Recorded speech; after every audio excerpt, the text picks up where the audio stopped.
टूटना तय होता है। समुद्र स्तर और मानव सभ्यता पर असर।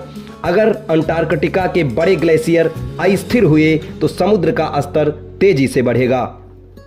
तटीय शहरों मुंबई, कोलकाता, न्यूयॉर्क, शंघाई पर खतरा मंडराया रहेगा।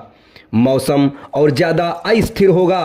कृषि, पीने का पानी और विस्थापन जैसी समस्याएं बहुत बढ़ जाएंगी। वैज्ञानिक इसे ग्रीनलैंडिफिकेशन ऑफ अंटार्कटिका कह रहे हैं, यानी अंटार्कटिका अब उसी रास्ते पर है जिस पर ग्रीनलैंड पहले ही जा चुका है। क्या ये सब अचानक हो रहा है? बिल्कुल नहीं। वैज्ञानिक साफ कहते हैं ये दशकों से चल रही मानव जनित ग्लोबल वार्मिंग का परिणाम है।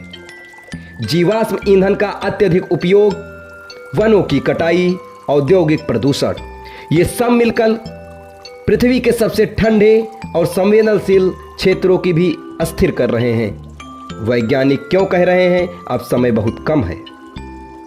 पहले माना जाता था कि अंटार्कटिका बहुत ठंडा है, वहां बदलाव बहुत धीमे धीमे होंगे, लेकिन अब बर्फ की गति बढ़ चुकी है।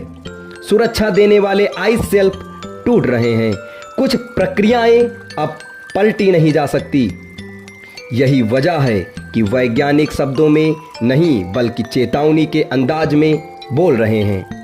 आगे का रास्ता क्या है? ग्लेशियर को बचाने का कोई स्विच नहीं है, लेकिन नुकसान को धीमा किया जा सकता है। कार्बन उत्सर्जन में तेज कटौती, स्वच्छ ऊर्जा की ओर संक्रमण, पर्यावरणीय नीतियों को सिर्फ कागज नहीं जमीन पर लागू करना। यह सिर्फ बर्फ को बचाने की बात नहीं है, ये भविष्य की सभ्यता को बचाने की लड़ाई है। इन सब का ये निष्कर्ष निकलता है कि दुनिया के आखिरी छोर पर हो रही ये दरारें हमें एक साफ संदेश दे रही हैं। प्रकृति अब चुप नहीं है।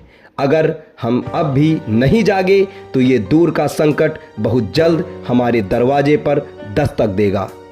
ऐसे ही रोचक तथ्य जानने के लिए हमारे वीडियो के साथ बने रहें। हमारे चैनल को सब्सक्राइब करें। धन्यवाद।